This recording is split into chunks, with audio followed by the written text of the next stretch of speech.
Some people love being alone, not sometimes, but often. They cancel plans. They sit quietly. They enjoy silence. And here's the strange part. According to psychology research, people who enjoy being alone are often mentally stronger, not weaker. Yet society keeps getting them wrong. But psychology tells a different story. Here's the problem. Most people think enjoying being alone means sadness, or fear, or social failure. But what if enjoying solitude actually means clarity? What if it shows a brain that works differently? A brain that doesn't panic in silence? By the end of this video, you'll understand why some people feel calm alone, while others feel anxious, why silence feels powerful to certain minds, and why enjoying solitude may be a hidden psychological strength. The real explanation is not obvious.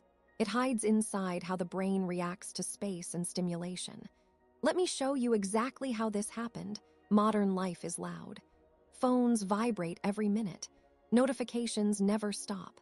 People are expected to respond instantly. Silence now feels uncomfortable. Psychologists noticed this shift clearly after smartphones became common. People reported higher anxiety during quiet moments, but not everyone. Some people feel better when things go quiet. Psychology explains this difference using stimulation theory. It suggests that people have different levels of mental stimulation needs. Some brains crave input, others already feel full. This matters today because constant noise drains mental energy, and people who enjoy solitude often recover faster. Here's a real-world example.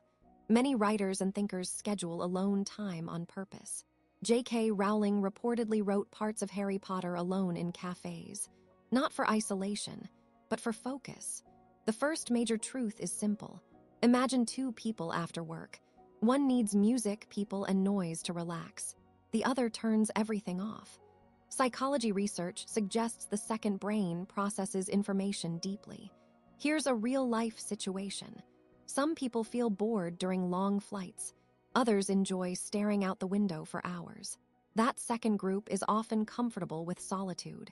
Studies suggest these individuals spend more time in self-reflection.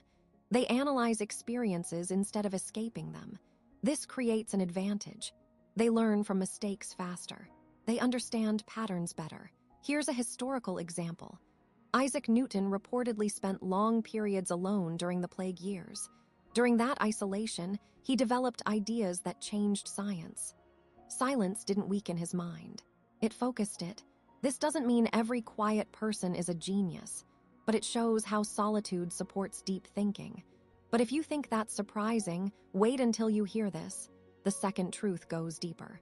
People who enjoy being alone often develop emotional independence. Their emotions are less controlled by others. They don't need constant approval to feel stable. Psychologists call this internal regulation.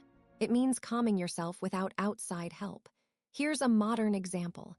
Social media rewards attention, likes, comments, validation. People who enjoy solitude are less affected by these systems. Sources suggest they compare themselves less. This doesn't mean they don't care. It means their self-worth comes from inside.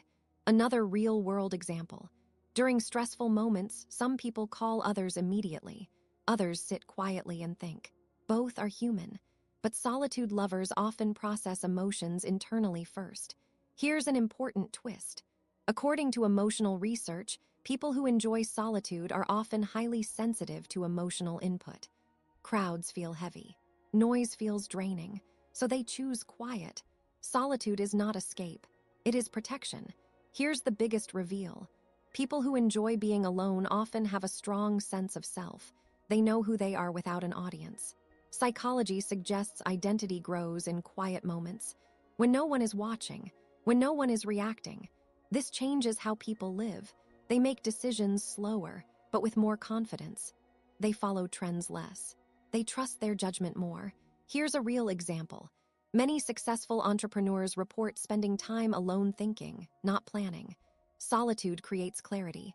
When you're alone, there's no performance, no pressure to impress, just honesty. Sources suggest this builds long-term resilience, not excitement. This connects everything. Low stimulation needs, emotional independence, strong identity. So what does all this mean for us today? This matters now more than ever. Mental burnout is rising worldwide. People feel overwhelmed. Solitude can act as a mental reset. Too much isolation can still harm mental health. Psychology never suggests total withdrawal. If you enjoy being alone, stop forcing yourself to be loud. You're not broken. Your brain works differently. And if you don't enjoy being alone, that's fine too. Understanding reduces judgment. Before we wrap up, there's one final thing you need to know. Here's the final twist. People who enjoy being alone are often judged unfairly, but they are not disconnected. They are selective. Silence is not emptiness. It is space. Space to think, space to recover, space to grow. We started with a simple question. Why do some people enjoy being alone? Now you know it's not weakness, it's wiring. And once you understand this, you stop fearing silence. You start respecting it. If this video helped you understand yourself or others, support brain and behavior. Subscribe for more psychology and human facts. Like the video so others can find it. Here's the question. Do you feel more powerful alone or more alive with people? Share your thoughts below in the comment section.